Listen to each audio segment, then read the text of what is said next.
Sa Biblia, ang tatak ng Diyos ay maaaring tumukoy sa pagkakakilanlan at pagmamay-ari ng Diyos sa kanyang mga lingkod. Narito ang mahahalagang talata. Efeso 1 minuto at 13 segundo. Ang mga sumasampalataya kay Kristo ay tinatakan ng Espiritu Santo na ipinangako. Efeso 4:30. Ang mga mananampalataya ay tinatakan para sa araw ng pagtubos. Apokalipsis 7:3. Ang mga lingkod ng Diyos ay tinatakan sa kanilang mga noo. Apokalipsis 14:1. Ang 144,000 ay may pangalan ng Kordero at pangalan ng Ama sa kanilang mga noo. 2 Timoteo 2:19.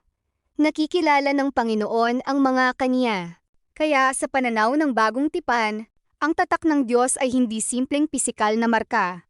Pangunahing inilalarawan ito bilang pagkakabilang sa Diyos at pagtatatak sa pamamagitan ng Espiritu Santo.